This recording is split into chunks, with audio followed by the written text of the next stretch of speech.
Hello, Capricorn. Ano yung overall energy nyo ngayong week na to, Capricorn? Mga Capricorn, maraming salamat sa mga nag-follow. Kung makaka-resonate ka dito sa reading na to, huwag mo kalimutan mag-follow, mag-comment, mag-heart. Thank you. Overall energy ng Capricorn. Antelope. Dalawang zodiac signs na ang nilabasan nito. So, kukuha pa ako ng isa. Overall energy ng Capricorn. Panoorin nyo yung ibang signs bago tong Capricorn. 2 beses lumabas to. Ant spirit. Time to collaborate. Wow. Parehong may word na ant. Tita ka na ba? Joke. Parehong may word na ant. Ano yung characteristic ng ant? Masipag, focus, di ba? Life is speeding up. Time to collaborate. And yung numbers, 2 and 1. Wow, equals 3. Oo nga, collaboration nga ang focus ng energy mo. So, may mga darating kang projects ngayon. Pwedeng may mga deals, ganyan. Energy na connecting dito sa Oracle cards.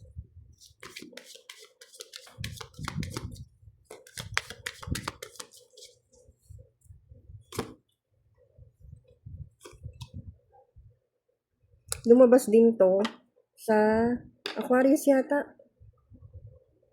So, check mo din yun.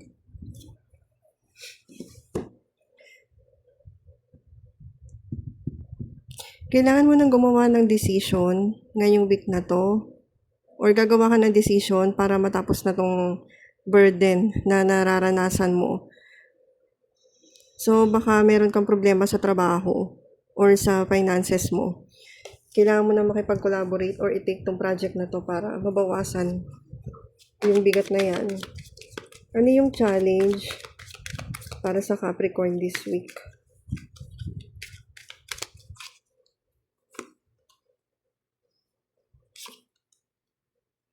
Paano mo hanapin tong opportunity na to?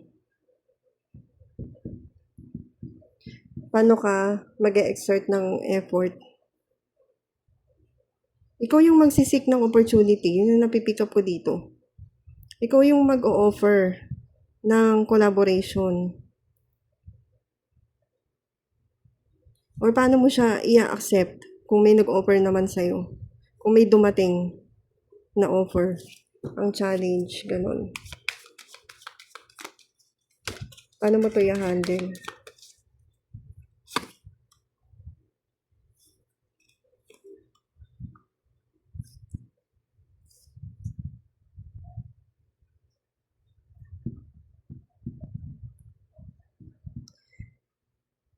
I-handle mo to by accepting it kasi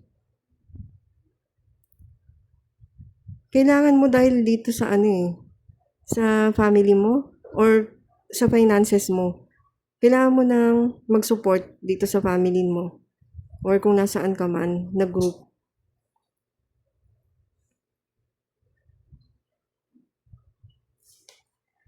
Yung iba naman na pipick up ko, sa pag-handle mo nito, kailangan mo ng suporta ng pamilya mo.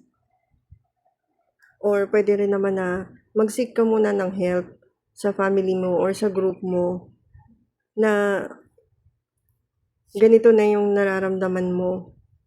Baka matulungan ka nila. Pwedeng ganun eh. Kasi collaboration din yun, di ba?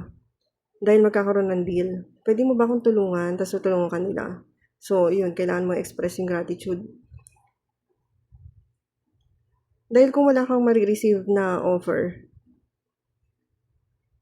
or pwedeng yung offer na marireceive mo, or yung opportunity na matatanggap mo ngayon, or darating sa'yo, ay hindi enough para masupport mo yung kailangan ng family mo, or kailangan mo, hindi siya enough. Hindi ka stable ngayong week na to, pagdating sa finances mo. Ano yung advice para sa inyo, Capricorn?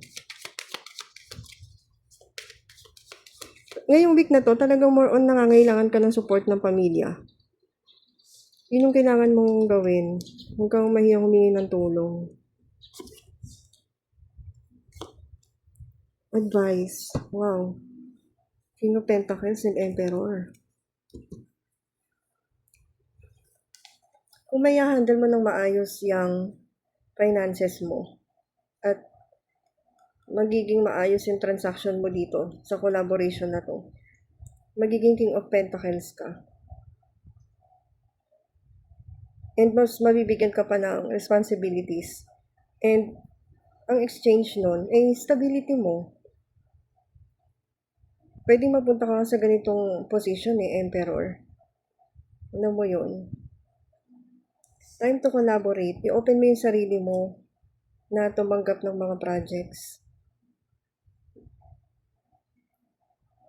Hindi malayong marating mo tong Emperor energy. O baka ikaw yung maging boss, ganyan. So, ang advice dyan, ayun nga, i-open mo yung sarili mo na makipag-collaborate sa ibang tao. Huwag yung masyadong mapagmataas na ayaw ng may boss. Kasi, talagang doon naman talaga tayo nagsisimula. Meron tayong employer. Gawin mo lang ng maayos yung mga responsibilities mo. And ma-achieve mo to. Stable, grounded na buhay. Thank you, Capricorn. Kung kailangan mo ng private reading, message mo lang ako.